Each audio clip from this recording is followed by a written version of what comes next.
This week on Arcade Couch, Life is Strange reunion impressions from the first couple of hours. We discuss the increase to consoles and some decreases to Nintendo software, and we go over everything from the Xbox partner preview for March 2026.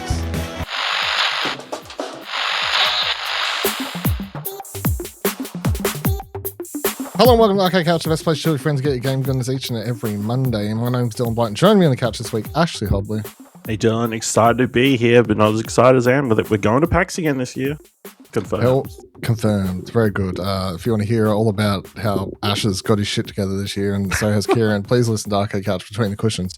At the start of that podcast, we talk about that, and then we go talk about fuel. It's exciting. Exciting conversations. Getting those views. We really get into the want to hear mood. about. Yeah, right before we talk about video games, we really talk about some depressing stuff, and then we get on this show and we talk about nothing that's terrible. Wait, hold on. Everything's bad. Talking about fuel prices, I wonder if it affected this story. So PlayStation has put up the prices of the PlayStation 5. It is crazy that a console can be out for 5-6 years. 5, 6? Mm-hmm. Something like that. Years, and has all increased. So the PS5 in Australia is going from $829.94. I'm just going to round up. $830 to $1,000 or $999.95. Fuck you, I'm saying 1,000. PS5 digital edition is going from $750 to $920. The PS5 Pro is going from $1,200 to $1,400, and the PlayStation Portal is going from $330 to $390. That's fucked. No, Dylan, you need to think of this positively. This is a win for early adopters. We got in early, we bought it day one, and now we're reaping the benefits of not having to pay as much as people coming in late who always think they're going to get stuff cheaper, but it's true. Not in this case. That's true. Yeah, I'll take back what I said. Fuck yous all. Sucks to be you. We saved $170.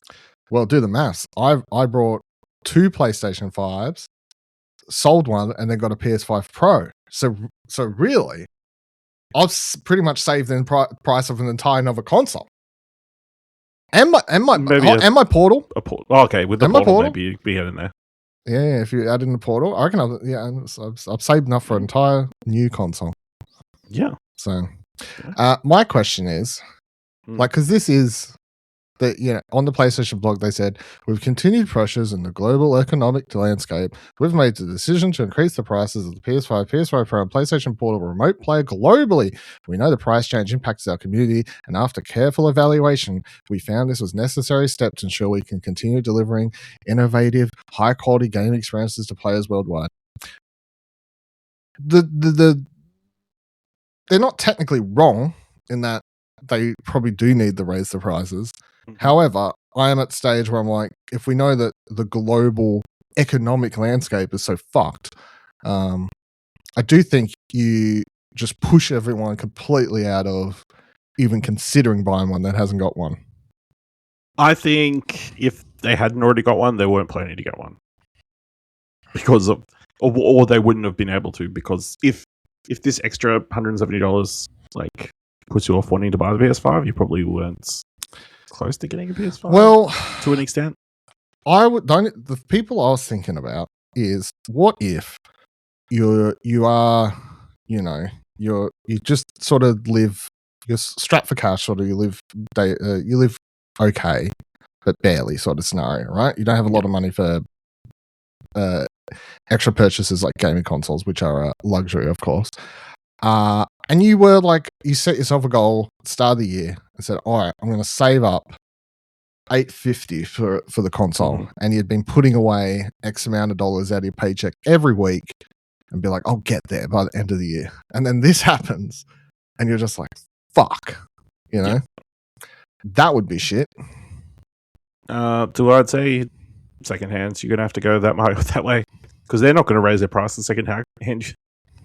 People, I'd imagine. But they might because the retail price goes up. So then second hand, you can go, well, I can sell it for more now because potentially, but get in quick, get in fast. Yeah. I mean, the other option is buy it now. This is your sign. Just go out. Just go to it, Who knows what's going to happen tomorrow? Buy the thing that you want to buy now. Yeah. Well, forget about the consequences of your actions. Goes up April 2nd. We could die tomorrow. Who knows? It's true. We could die tomorrow. It's a very good point. I don't know if we've talked about that before, but we could die tomorrow. Yeah, so it goes up April 2nd. So by the time, if you're listening to this at launch and you've been considering one, you still have time. We don't give financial advice, but I implore you to get a credit card.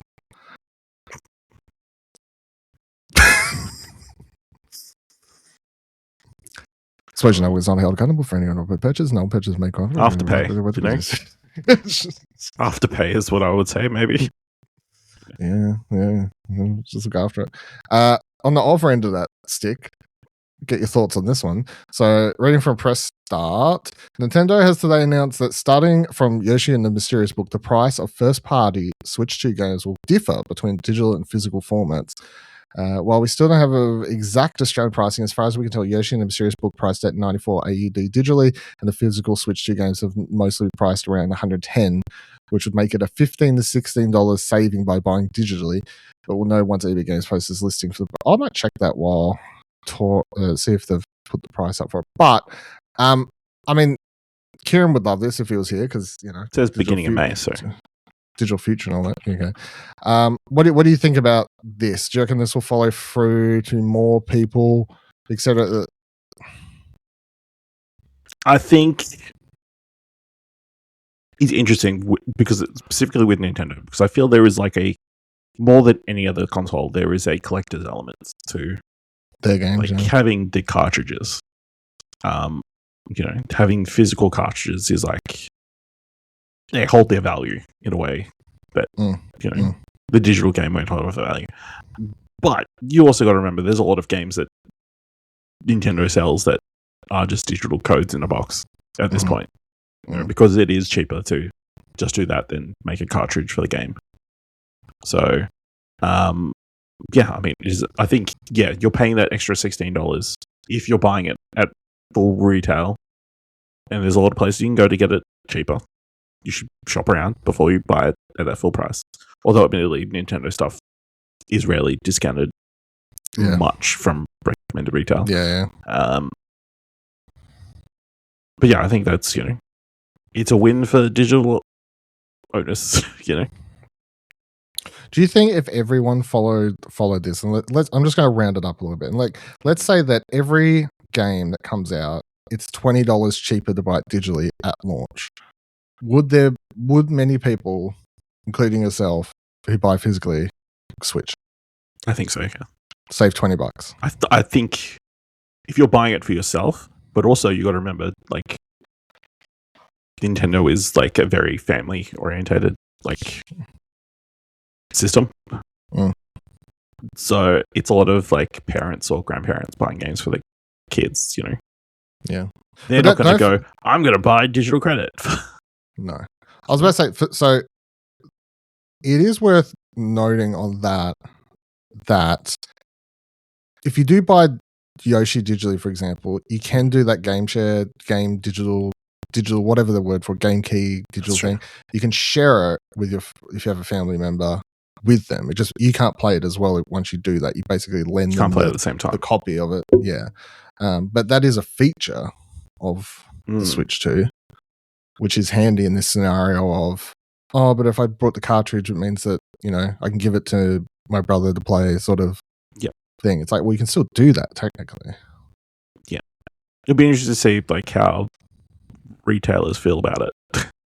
Again, this is a case of Nintendo could probably get away with it because, what are they going to do? Not have the Nintendo stuff in their stores when, I'm sure they're still pretty reasonably still high sellers of the three consoles. It'd be Nintendo, PlayStation, Xbox, PC stuff.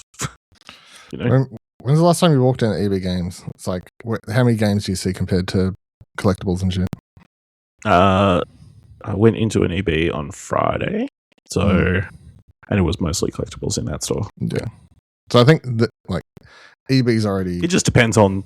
It depends on the EB, because if there's a Zing in the same center, it's usually like more video games. Separated. Yeah. Yeah. I mean, I think EB already has the writing on the wall. That's why the stores have slowly switched more over to collectible ones. If they're not a separate Zing store, if it's an EB, like you get a lot more of the Zing stuff in there basically, and the game stuff's been minimized more over the years. And it's also like part of the fact, I'm sure, of why they all closed down in or all but a couple, I think, New Zealand. Yeah. So yeah. But I mean, again, whether people love it or not, it is what makes sense for multiple reasons, which is the manufacturing cost of making the cards and the plastic and all that sort of stuff, then the shipping it around the world, cost of it as well. And at the end of the day, not to be that guy, but it is better for the world and the environment if we are making less plastic and shit. Well, I mean, the only reason there's a recyclable, I believe, but like generally, I just mean the only reason in my mind, the only reason they've kept it digital games in line with in-store game pricing is, well, one, to keep retailers happy, but two, PlayStation and Nintendo is getting that whole cut of what they would be charging the retailers, So Nintendo is willing to take a slight hit, I guess, or the developer. I don't know who gets that. What's the breakdown of digital? Like, is it 50-50 with the storefront, 70-30? I'm sure it depends on the game store and the that kind of stuff. Yeah. So, I mean, if it's Nintendo first party games that you're buying off Nintendo store, it's 100% to them. Yeah, but if it's I'm trying to think of, like, say Hades 2. Yeah. What percentage is going to Supergiant of your $90? That's the question, yeah. Yeah. Don't know. Probably could Google search it, but yeah. I don't know if I doubt they'd have that publicly available. I mean, some places like Steam and Epic, obviously, that was a big topic of discussion when the Epic Games Store launched, remember, a couple of years ago, or 5-6 years ago as well, whenever that launched. I remember that was a huge thing at the time where Epic was talking about how much more they're giving game to encourage people to put games on the store. They were basically promising more to give back to them rather than Steam having a high cut sort of thing. But I don't recall, while you're scanning that Google search there, I don't recall PlayStation, Xbox, or Nintendo ever listing or anyone ever having that information about the cut on their storefronts and how that works. Okay. Google AI says digital game developers typically receive 70% of revenue, while platforms take about 30%. Yeah, I think that's the Steam ratio. So that's probably what Google AI says. Platforms like Steam, PlayStation, Xbox. So okay, so they might be I don't know. But yeah, so but then they would get less from the physical copies. Yes. They would get less than 70. They would get less than 30% because there would be the storefronts cost and then the shipping costs and all that stuff taken into it. Well, you assume both the developer and the platform would. Yeah, ultimately reduce, there's a reduced cut. Smaller but percentage, that 30, like 70 coming down to say 60% is a lot different than going from 30 to 20. It's like something like that. So there was that 20% left for the storefront and shipping costs and stuff like that. So.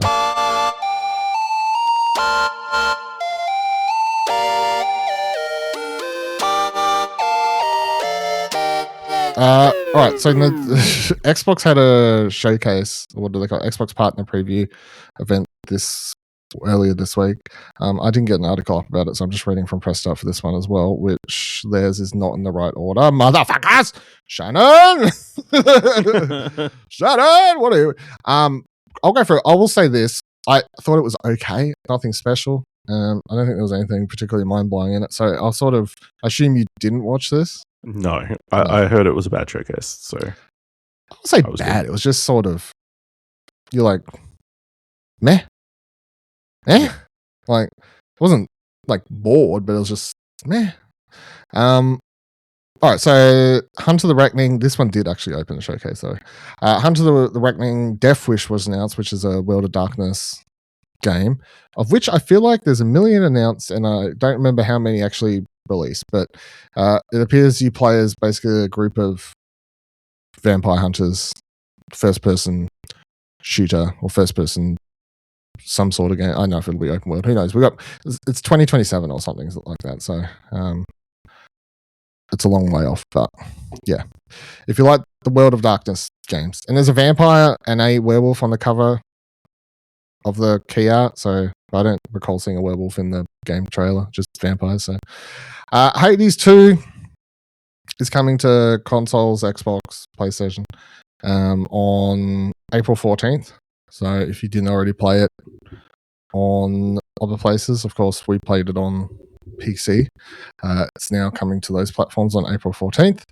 The Expanse Osiris Reborn got a new trailer. A beta for that's coming on April 22nd, and the full game is releasing in 2027. I still continue to be intrigued by this simply because the gameplay, especially in this trailer, just looked very Mass Effect-y. At least that's the vibe I'm getting from it. And we got Stalker 2 DLC announcement, Cost of Hope.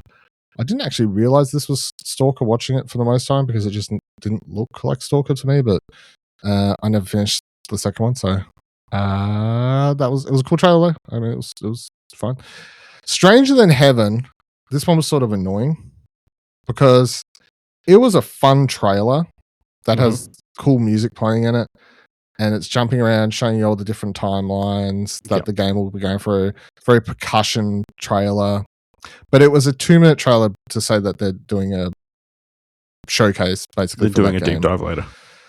Yeah, and those sorts of trailers are always annoying because you're like, it's just such a tease, you know? It's like, it's a trailer, which is already marketing for more marketing. It's like, just, if you're going to do one of these, the only way I don't mind them is if it's literally like 20 seconds.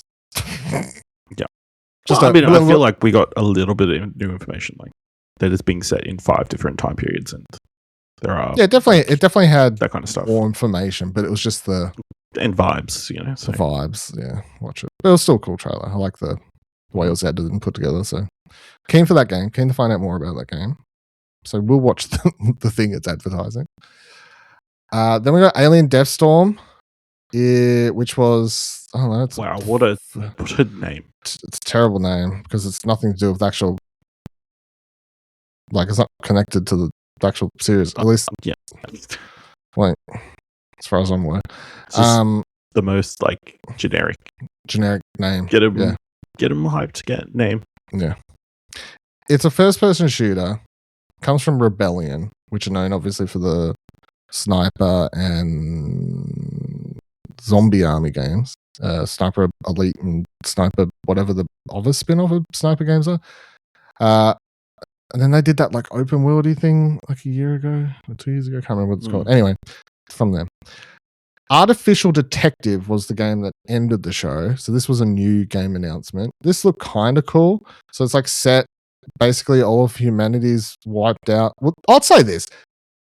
I'm getting a few stories at the moment where it's like all of humanity's wiped out, but then there's one magical human who comes along. But anyway, it was kind of cool trailer. It's a third-person action adventure game, I guess it looks like, potentially open world. Because you're a detective, you do have to look into things and whatever else, but then you're third person action, not first person action. So, and of course, most things first person, so third person stands out. But the robot detective comes across a little human child somehow in the trailer, and they're, I guess, looking. Yeah, it is. So that was all right. That was slightly interesting. Potentially, trailer of the show was Bluey's Happy Snaps. Was announced. I generally think I want to play this because it is a game in which Bluey is going around and just capturing pictures of things and filling out a little sketchbook. Obviously, it's a kid's game, but it looks very gorgeous. It's got all the blue vibes you want. It's got a bin chicken at the end of the trailer that they're chasing after and trying to get. And you got to get the bin chicken sticker for your photography book. So very cool. Love Bluey. Yep, being developed by Game Loft Brisbane. So yeah, the first actual Australian Bluey. Not true. No, I thought it was. No, they did Bluey's Quest for the Gold Pen. Did you see that? No, which was done by Halfbreak. No, I did not realize. Okay. No, telling me mistaken. That's currently on mobile, but I believe it's coming to console later this year. So okay, must have missed it because it can probably mobile, I guess.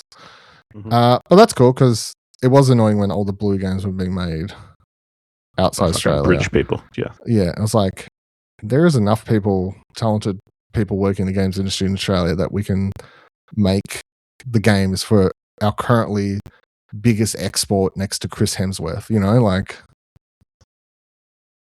I think maybe the Hemsworth as a collective, maybe bigger than Bluey. Yeah. But Bluey's right up there, Super Meat Boy 3D got a release date. It's coming up hot. It's actually out this week. It comes out March 31st. So get excited to break a controller. To rage quit. Yeah. Yeah. Which is what the trailer pretty much sold. It's a guy playing the game and just smashing shit between deaths. So love that. Wuthering Waves got a new trailer. Anime open world weeb thing. Cool.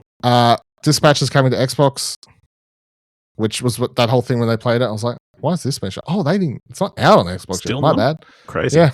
So you reckon they'll censor it on the Xbox? No, they did. That was a question. And I don't know if you saw they answered and said no already. So Serious Sam Shatterverse got announced. It's a co-op roguelike with 1 to 5 players set in the Serious Sam universe.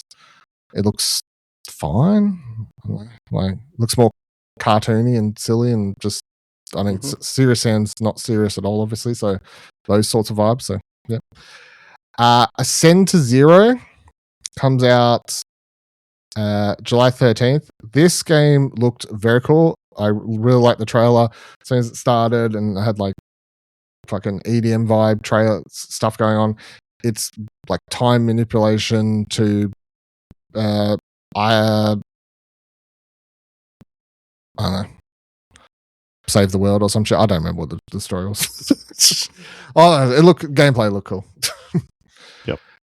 Then we got a trailer for Grave Seasons. Comes out August 14th.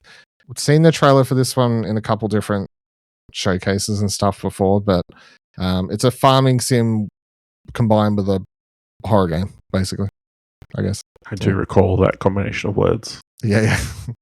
Then this one I was really excited about. So the Eternal Life of Goldman, which I talked about previously, I think it was shown in the PC game showcase in Summer Games Fest last year, I think, or something like that.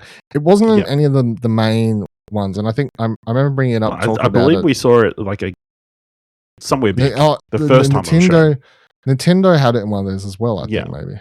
Yeah. The first time it was revealed, Yeah. But yeah, I remember bringing up whatever showcase it was and just being like, oh, there wasn't a lot in this, but this game looked really fucking cool. And I think it continues to look really cool because it's just this old man who's on this crazy journey. The art style looks really good. It looks like a Metroidvania, obviously. But just, I don't know, there's something about the design of everything, the fact you're playing as this old man character, and just something about it that just looks different and exciting enough. It's tickling my fancy. I remember the last trailer where there was the really cool narration where it was like the narrator got really upset. Yeah, I don't think that's in this one. So no, it's not. It was the woman talking in that one, and by the end of the trailer, it was like, yeah, crazy. But I remember that trailer started, and you were like, you watch it, and you're like, oh yeah, this is right. But as the trailer went on and on, you're like, man, this trailer's really good. So that was good. And again, I think a few of these games that quite interesting to me. The reason I said it was meh, just overall, but there was some nuggets in here, I guess. Mm-hmm. Frog Squad is a co-op party game that's coming out. It just looks like, to be honest, it just looks like a lot of these other what do you want to call this where characters are just all floppy dop. I don't know, whatever. That design of party games is what it looks like to me. Yep. I could not think of a good word. No, I don't know what you call that art style. The peak or whatever. Art style, yeah. We got a trailer for Musa Dirty Fate, which is, I don't know. I mean, to be honest, it just looks like a Souls-like, right? I know, but it's set in Korea, which is at least somewhat different, something different. But ultimately, it just does look like someone's like, let's do a Souls-like or another ninja-inspired Souls-like sort of action third-person game. So, and then got a trailer for Vaunted, which is a turn-based combination with real-time based combat. It got a big old meh from me. I didn't do anything in particular for me. So I think I remember zoning out when the trailer was on, to be completely So yeah, look, overall that showcase, no. But I would say, like, as I just quickly scroll through again, like obviously the Stranger in Heaven thing is a double-sided coin of really good trailer but annoyed at the same time. That artificial detective game was not super exciting, but at least it was a new game announcement. The Blue game I'm super excited about. Super Meat Boy 3D trailer release date's actually, that's good for, they got a trailer. And then, Grave Seasons, looking forward to, and then The Eternal Life of Goldman. I think they would be my highlights from this particular showcase. Anything else for you that's no? Cool. Very good. All right, in the world of Nintendo, of course, the Super Mario Bros. Galaxy movie is out this week. Technically on Thursday, but every cinema should have. I believe it is Wednesday. It is Wednesday, right? Okay, so it's out on Wednesday. There you go. Is that just because worldwide release? I guess. I don't know. I think because of Easter, but okay, that would make. I believe the last one came out also on a Wednesday. Like they had its screenings 11 o'clock in the morning or whatever. So. Yeah, I looked at mine earlier this morning, and it's like the first. It's like 9 o'clock and whatever else. Mm-hmm. So I'm thinking, hopefully, by the time I go at 6 whatever o'clock screening times on, that all the everyone do everything. Well, and also I'm like, maybe all the people took the younger kids to the 4 screenings that were on earlier in the day, possibly, maybe. Who's to say? I don't need a little kid running down the. I mean, whatever. I'm not going to get angry, but I don't need a little kid running down the aisle going, Yoshi! And I'll be like, sit down, cunt. There's a reason Mario's silent most of the time. Yeah. Fucking, I'll jump on your head, mate. So, reading from Eurogame, Nintendo reportedly has great plans to tap into and benefit from our nostalgia this year. According to internet tipster Nate the Hate, who has a pretty good track record with... No, I'm reading the wrong one. Sorry, go back. We'll put a pin in that. It's official. Glenn Powell will be voicing StarFox in the upcoming Super Mario Galaxy movie. The movie star, known for his roles in Running Man and Top Gun Maverick, even announced the news in a lighthearted video posted to his personal Instagram. This video shows him Mario hopping through a movie theater before posing with Fox McCloud's silver jacket. The inclusion of Fox McCloud itself was only announced yesterday as part of the official art released by Nintendo ahead of the film's release. This announcement itself proved a touch controversial, given his inclusion is a real wildcard that many would have seen as a fantastic surprise in theaters. So my question for this is basically that. Do you think it's weird that they did a not leave? 2-part question. Do you think it's weird they didn't just fucking leave this, considering that they announced it the week before the movie came out, or were they just using it as a one last big marketing push to announce, get a little bit of news rolling the week before the movie, sort of thing? I think the latter, just because I think they knew that they couldn't use it post the movie coming out. Like, people would have spoiled it, like, as soon as they walked out of the cinema, or there would be a ton of stories, articles, and that kind of thing. Like, hey, here's all the characters you can see in the movie, including a big one from another franchise. So you might as well just, announce it. And I mean, having a voice actor implies that, there's somebody voicing the character, and so it's just like background cameo, a background character or whatever. So Glenn Powell's a pretty big get. So now everyone thinks. Also, I'll say for people who were like, "Oh, I'm annoyed. I would have preferred to have the moment in the cinema." Who cares? Stay with instinct. Still, Yeah, just I don't, like just, you know, just I would have preferred to. It's their choice to reveal it. Yeah, just I'm sure there's some surprises still to come. Just relax. Do you think then, given that we are like they're building all these character bases up, everyone's now theorizing that they're going to build to some like Smash Bros type movie? Is that what we're going for? I don't know. I mean, to me, the obvious thing is, spin off to all these different universes or whatever with these characters, just tell their stories, Yeah. But, could there be something that all these powers combine to beat a giant hand? Maybe. It would be crazy to think about a world where Nintendo and Illumination spend the next 10 years building their own Infinity Saga type thing where they do a Fox McLoud movie. What's the franchise called? Mental blanking. Oh my god, StarFox. Thank you. StarFox movie and all these other things, and then eventually they all team up in Smash Bros to fight a big hand. Yeah. I mean, maybe they just call it the Smash Bros movie and it's like them teaming up. You don't need to, necessarily. It'd be like the Avengers. It's a possibility,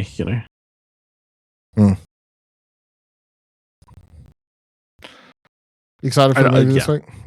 Yeah, I'm keen. Like the amount of characters and things and stuff that we're seeing now is like, is there too much in this movie? Because I imagine something like an hour 40. It's like, is there too much for it to be an actual good story? Or is it just going to be, let's throw as many cool references and people in to the screen as possible in 140 minutes, and people won't care that we don't really have a plot. It's known that I didn't think the first movie was great, obviously, and we recently talked about it on our brand new podcast on ExplosionNetwork.com that you can find on all good podcast feeds called Animated Wonders, where we discuss our recent rewatch of the film. Check that out.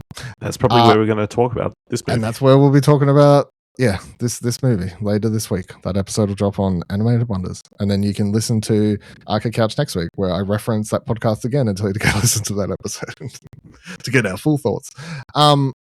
I'm more excited for this one, to be honest, just because of Yoshi. Like, I'm just a sucker for Yoshi, so. We never brought it up, but how do you feel about Donald Glover being the person for Yoshi? I just don't, is he just, what's that mean, though? Is he just doing the, wow? Yeah, he's doing the noises. It's like, I know, D.D. Bradley doing the voice of... Okay, but why do you need to hire Donald Glover to do that? Like, I'm just so confused. Like Ben Swartz being the voice of BB-8 or something. I guess it's weird. I mean, I don't care. Like, everything in the trailers sounds good to me. But just like, why is it Donald Glover? Why is he going to Donald Glover? Is a great question. I don't know, but yeah, Yoshi sounds good in the trailers. I don't know.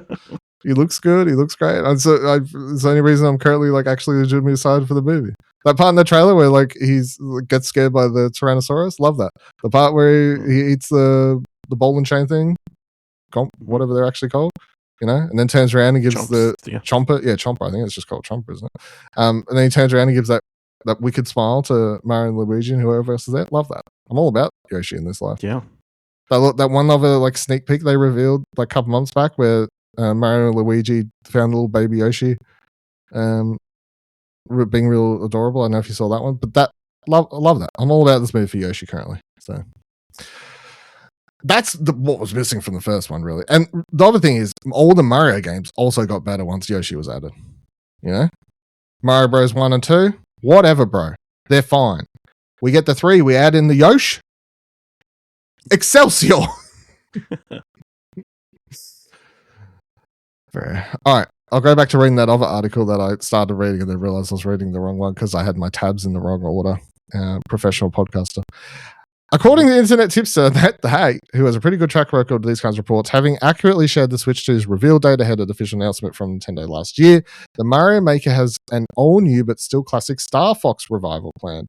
This new Star Fox game will reportedly be announced, officially at least, in April, before then making its Switch 2 debut in the summer. This is all meant to time with the recent news that StarFox will be making an appearance in the Super Mario Galaxy movie. As for what the game will include, the words online multiplayer were mentioned. But that's not all. Not only do we have some StarFox rumblings this afternoon, but also some Legend of Zelda flavored ones as well. According to Nate the Hate, Nintendo has plans to release a Legend of Zelda Ocarina of Time remake for Switch 2 sometime around the festive season. He said in his post, in the second half of 2026, approaching the holidays, if not in the holidays, we are going to receive an Ocarina of Time remake for Switch 2.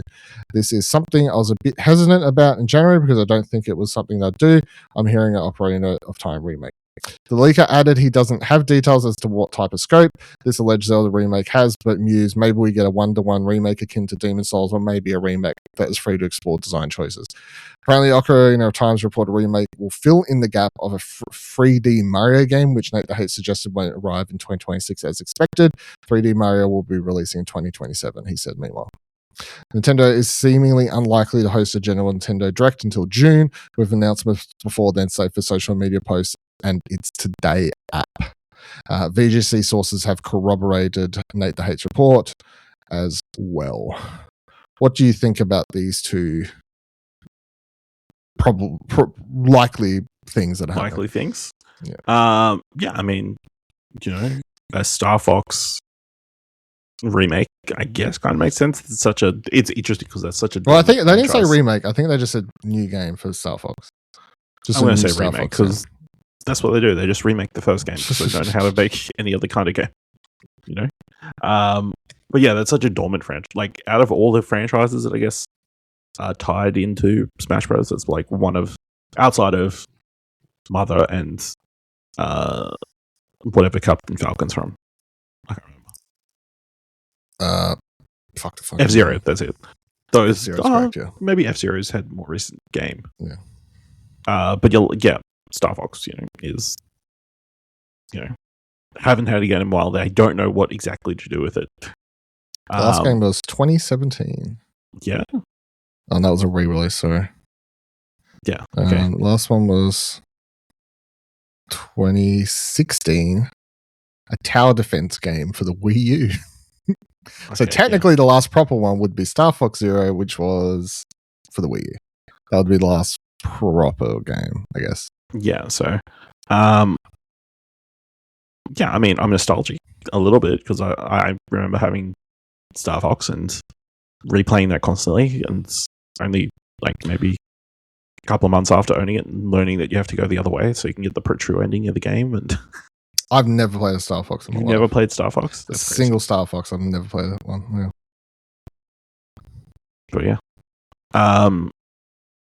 I mean, the potential's there. Like, I don't know how much people are clamoring for I guess Ace Combat's still like a pretty big franchise and has its players, so a much simpler Ace Combat could be cool.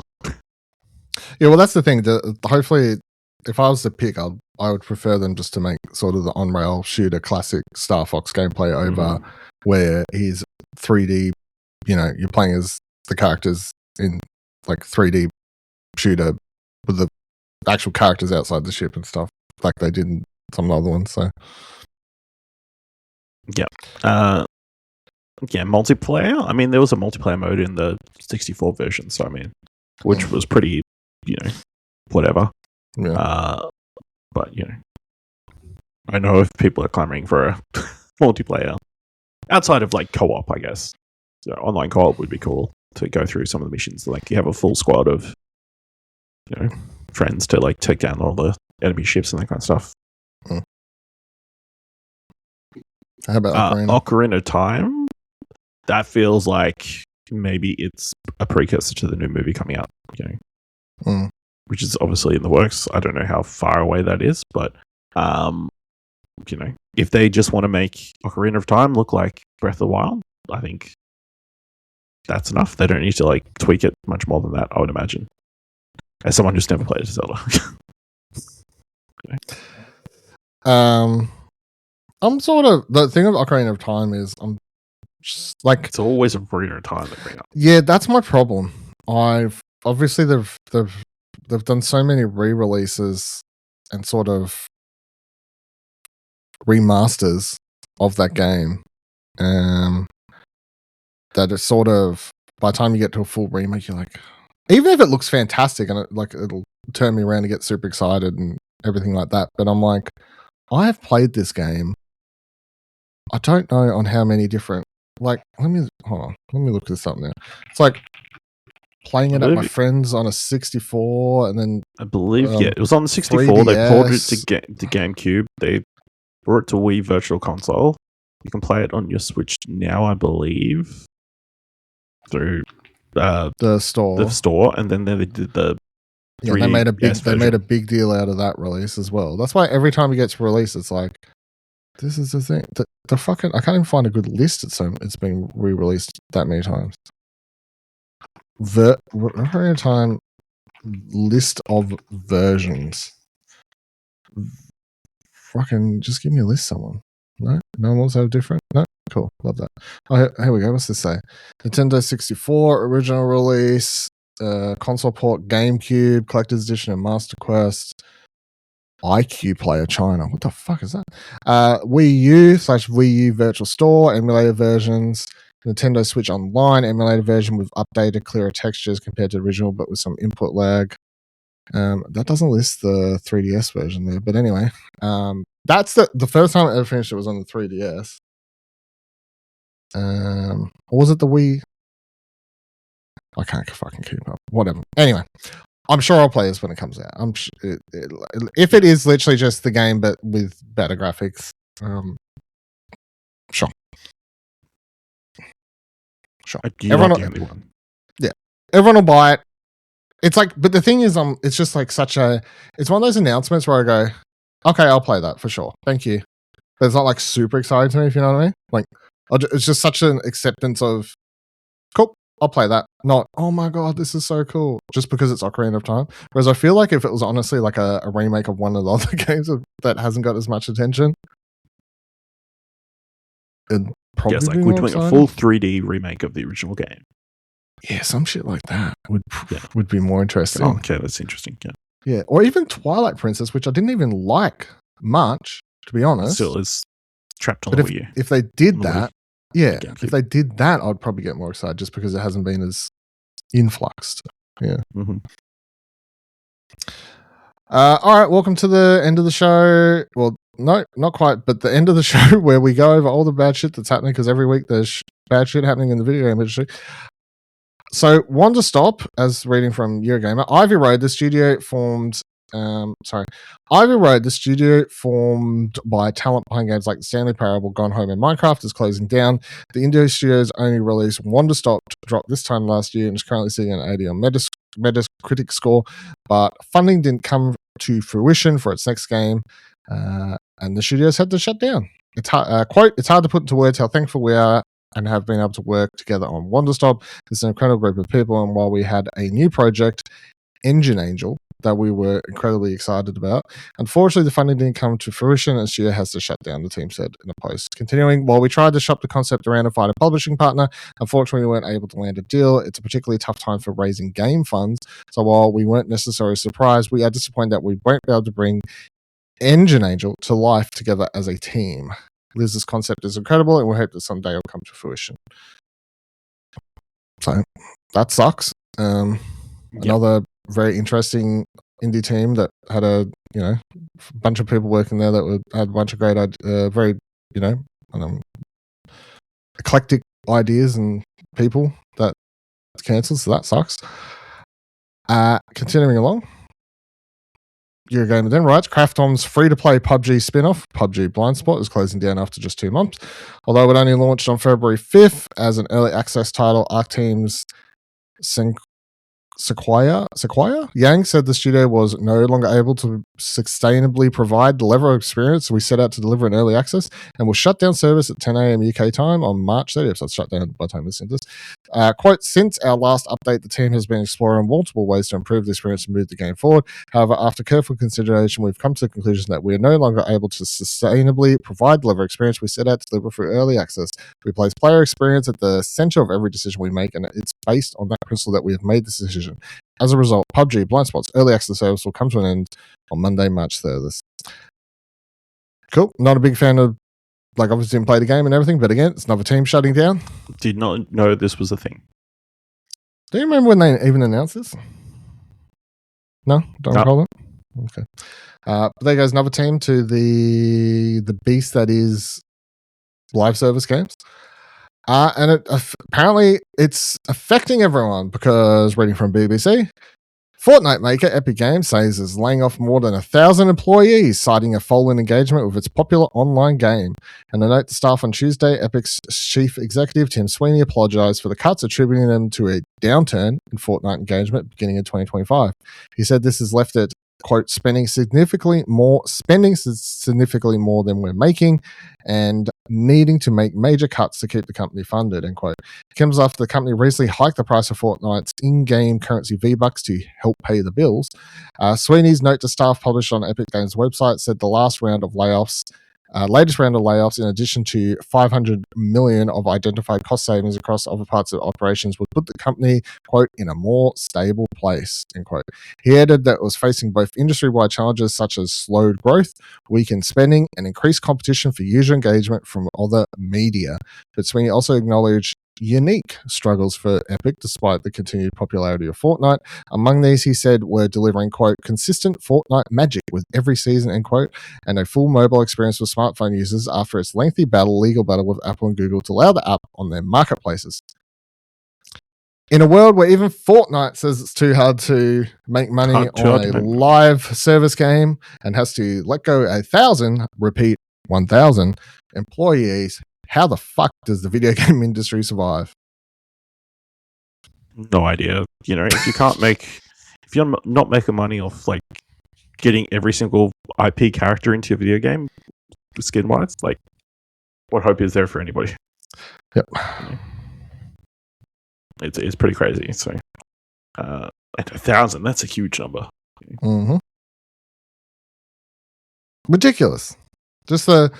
I don't have the story here in front of me, but just thought of it. I don't know if you saw this early in the week where I can't remember their names now. The Atari people, they were talking about how they reckon the current video game bubble burst, or whatever the wording we're using, they reckon it's worse now than, like, the downturn is currently worse now than what they went through in the 80s.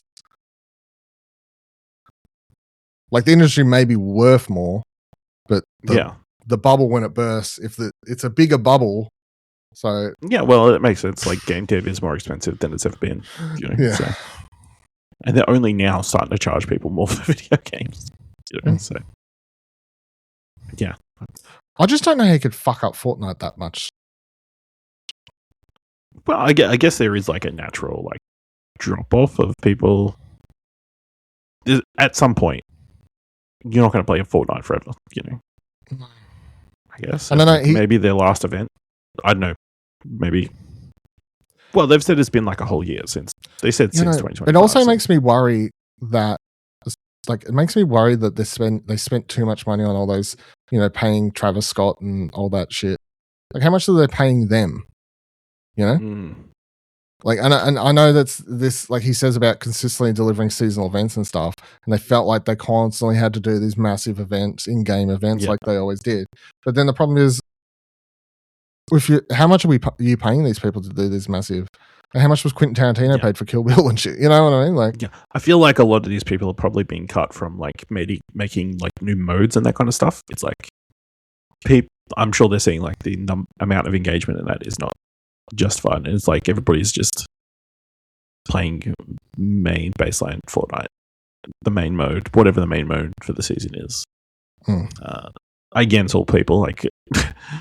I'm sure you get it, but like you go through the argument sometimes, like fucking build mode in Fortnite, fuck this, that kind of stuff. So I'm sure, like, it's probably we won't be seeing new inventive stuff in Fortnite. It'll just be more skins, more of the same, and then some big crazy story event at the end of the season that everyone will pay attention to, and then that'll be it.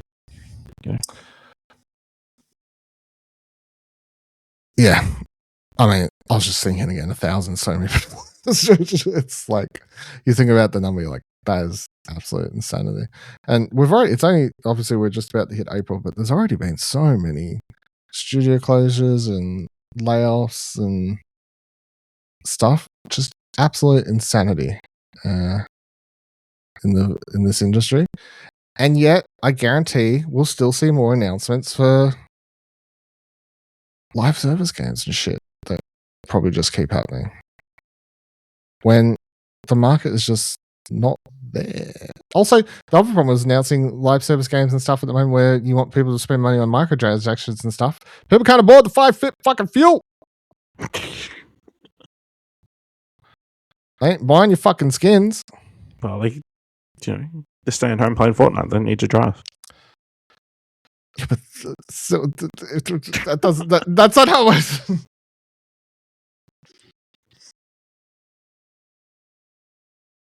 Anyway, talking about live service games, quick note that Pokemon Champions will be releasing on April 8th, everyone. We got the release date. April 8th. We can look forward to playing Pokemon Champions. Free to play. That's Switch version, though. Switch version, yeah. Yeah. Mobile version and a Switch 2 version to come. But nonetheless, March 8th. April 8th. Sorry. I was going backwards in time. Price point? It's free.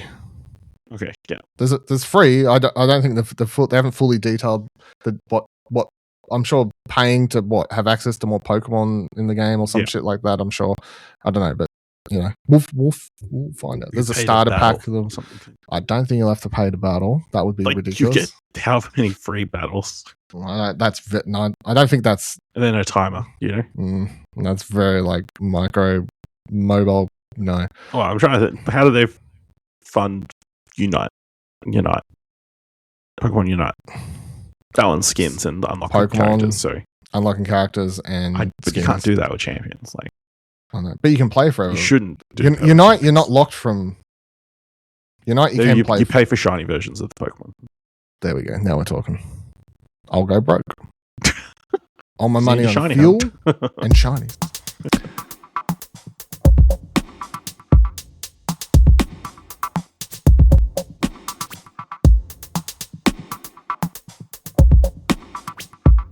All right, so before we wrap up, I have been playing some Life is Strange Reunion. Of course, came out on Thursday. Completely forgot this game was coming out because I feel like there was nothing about this game. Yep, well, here's the other thing. And also, I feel like they didn't give it to reviewers until day of. Nope, they didn't. Because I got a critic right now. There is 3 reviews. Yep. Published. So I didn't ask for a review code. Well, no, I did. I didn't hear back, and then I couldn't be fucked following up after release. Also, I saw basically every other outlet, people we know, same thing. No one was replying. Which seems crazy. Yeah. For a franchise, you're like, we really need this to be a big success because this might be it. Yeah, well, it was a huge red flag, and then, but so far, I'm enjoying the game. And the red flag, I don't know what. And I think I saw the 3 reviews. The 3 reviews are like 8.5s. Positive. So, yeah, bit odd, nonetheless. Played the game. I played it for a few hours. I've got up to the reunion stage, or a little bit after the reunion stage, I guess, where they actually Chloe and Max reunite in the game. It's really interesting because the game starts with. So obviously, I guess for people who don't know, Life is Strange Reunion pretty much is like a direct sequel to Life is Strange Double Exposure, which has reintroduced us to Max, of course, but also we're now bringing Chloe back into the story, who hasn't had a game since before the storm, technically, but the last time canonically, timeline-wise, she's seen is the original Life is Strange. Other than the picture you find of her in Life is Strange 2, which you can find a picture of her. There's a little Easter egg. Wow. Yep. Pull that fact out of my ass. Because I really enjoyed that game and no one won't. Go listen to your Life is Strange 2 podcast. Yeah. We did you did back in the day. Yeah, we had some good chats. What was it called? Beyond the Storm. Yeah. I don't think that was quite it, but I think you sure? I saw it was Beyond the Strange. Beyond the Strange. Yeah, I think that's it. Beyond the Strange. Beyond the Strange. Beyond the Strange. Life is Strange podcast. There you go. Go listen to that. Fucking fact checked me over there. So it's funny. This game is interesting from the second it starts because you get before you jump into the actual story, a screen comes up with a bunch of characters. Was I right? Yes. Thank you. A bunch of people's faces come up, and because it doesn't read any save files or anything like that, it lets you just pick your relationship for all the main characters that are going to be involved in this one. And of course, the biggest choice that you have to make is when you're playing the game. Are you playing a story in which Chloe made the choice to at the end of the first one to save? Sorry, Max made a choice at the end of the first one to save Chloe or not save Chloe. And I picked all the choices for all these characters that I know I did from my playthroughs of them, which was I destroyed Arcadia City. They call it City? Bay. Arcadia City? Bay? Arcadia Bay. That's why it's Bay or Bay. Yeah, Bay or Bay. Thank you very much. I destroyed Arcadia Bay to save Bay.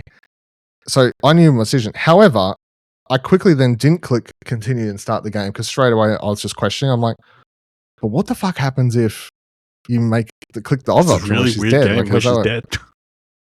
Yeah, and then I quickly read the quick little synopsis of how it plays out, and it made a lot more sense once I started playing more because they actually do a pretty good job of it doesn't really matter. Well, it does. It sounds like it plays slightly different, but ultimately Max's and Chloe's storyline is sort of the same, which is that at the end of Double Exposure, pretty much in that whole game, you're jumping between alternate to like two different timelines. One where the character Sabi, that's something. It's something. Yeah, you find out she dies in one timeline, and in another timeline she's alive, and you're pretty much jumping between the two timelines trying to work out. Yeah, Safi, thank you. How she dies and all these things. And by the time you get to the end of the game, spoilers for Double Exposure as we continue, you head towards the end of the game, you find out that she also has powers and she has the ability to be a shapeshifter. So she was sort of, there's even a scene where you chase after a character that looks exactly like Max. It turns out to be her, and that's sort of how she's revealed. But at the end of that, Max uses her powers to converge the two timelines somehow. So elements of both these timelines, including her being alive, all come through. So then in this game, what happens is Chloe, around the same time those events were happening in Double Exposure, she started having these recurring nightmares, which is a combination of her mum dying, which didn't happen in my version of did happen in my version of events, but she doesn't think it happened. It's sort of like what Max did by converging the timelines has also apparently converged the alternate realities of Life is Strange as a whole. So they've basically just done a reset thing where they're like, there's currently only one timeline, and like in my game, slight spoilers for Life is Strange Reunion, early conversation when Max and Chloe finally meet up and they go through the whole like, oh my god, it's crazy to see you. What about? So Chloe tells Max that she was texting her mum or something like that in my version, and I've picked that she saved her. So her mum, Jodie, I think her name is, should be dead. She would have died in the town getting wiped out in the storm because I saved Chloe. But this Chloe, even though I've picked that, thinks her mum's alive, and Max is like, no, that's crazy. Your mum died. The whole city's gone. Blah blah blah. And Chloe goes, no, the city's alive. I know what you're talking about. The city's alive. Here's a picture of me of my mum.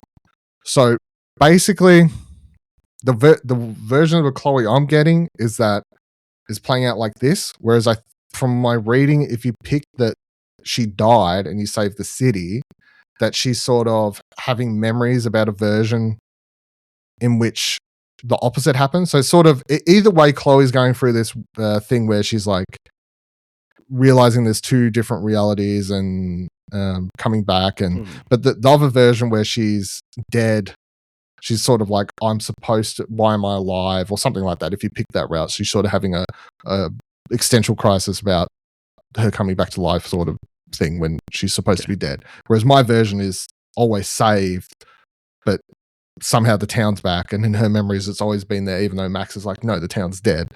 So that's sort of how that's playing out. So the story so far is a combination of two main plot points, I guess, which is A, figuring out that and why Chloe is having these recurring nightmares.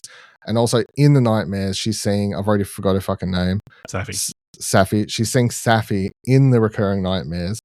And Safi even spots Chloe before she meets up with Max at the bar and in the scene, because you switch between the characters. So you'll play as Chloe sometimes, you'll play as Max other times. So it's not just locked to playing as Max like you were in the original Life is Strange. But she recognizes her, so sort of like she's also connected to this dream state, which in the dream world it's combining. It has images of the events that happened at the end of Double Exposure on the mountain, on the hill, or whatnot, when they all had this major showdown at the end of the last game, but also the lighthouse is there and everything from Arcadia Bay. And Max is there with a gun and a camera and all these sort of weird shit that's going on. And then the other element is the game actually starts with Max driving back to school where she's now a professor there. It's like set 9 months after the Double Exposure. And when she gets there, everything's on fire. All the buildings, they're like locked in. There's students dying and burning to death pretty much in these buildings. It's all sorts of crazy shit. So that happens on a Sunday. And then she jumps back in a photograph like she'd done in Double Exposure, which she hadn't done for 9 months since because of all the havoc it caused in the events of that game. But she jumps back in the photograph to the Friday before the events of that. So now the other main plot point is figuring out who, what, and why does this massive fire happen that is very purposely lit and started, because when she arrived at the start of the game, all the windows and walls and stuff are all boarded up. People are trapped in there, like purposely locked in there. She finds like fire starting materials like gas and all this sort of stuff. So it's like a very purposeful thing. There's spray painted shit everywhere saying stuff about like down one of the college campus groups. I can't remember the name of them now, but so they're the two things. Anyway, I'm enjoying it. It's Life is Strange still. Nothing too much has changed in terms of, I guess, gameplay. It's everything you'd expect if you played Life is Strange. The only thing now is you do have the common. The game is more. The game is now playing more like the first one in that you're using the rewind time powers instead of the double exposure powers. Like she used the jump back in time through the photograph thing at the start of the game, but still doesn't want to do that because that's the whole like causing alternate realities type nonsense. So she's just using her I'll rewind 30-second powers, which you've lost access to in double exposure, but then she gets them back. So that's so it plays a lot more like the first one, where you'll be like, maybe you need some information to help someone, or they shut you out of a conversation, but during the conversation you get the information you need, so then you can rewind before you had the conversation, and they've got like the thing you need to use, or you break something that you shouldn't break to get something out of it, but then when you rewind time, as long as Max is holding the item, she's still got the item in her hand, but now the thing's not broken, etc., etc., etc. Obviously keen to see how it all plays out. They're calling it the finale of Life is Strange. Literally on the menu on the PlayStation, it says something like I don't remember the wording, but it's not this, but it's to some extent like the epic conclusion to Life is Strange, or something like that is what it says. So, and based on everything we know about, what's happening with Deck 9 and Square Enix and all these other sort of things, I'd be shocked if it isn't actually just the last one at this point, Like, it'd have to do super well. It would have to do super well, which I just don't think it's going to do. Like, it might do better. We didn't realize it. Yeah. It might do better than the last just word one. Word of mouth, potentially. And the fact it's got the original two characters, obviously, on the poster and everything like that. It probably do a little bit better, but I just don't think it's ever going to do any well enough for them to be like, let's start phase 2 of the Life is Strange universe, even if this is the end of the Max and Chloe era of the story. But I'm still like, what's that even mean? I'm like, is the character from I can't remember, because it's the one I didn't actually the one I actually True Colors, which is still the one I need to go back and actually finish. Again, I didn't dislike it. I just did not finish it for whatever reason. Would they go with another original character? Don't they? Yeah, I'm like, do they take that risk? Yeah. I'm like, if this is the end of Life is Strange as we know it, am I having a moment at the end of this game where finally it's like she shows up, the fucking kids from Life is Strange 2 show up? Like, what do we... It's the Life is Strange initiative. Yeah. I don't know. And I'm like, I get that's not the point of the game about all the people with powers, but I don't know. There's a weird element to it.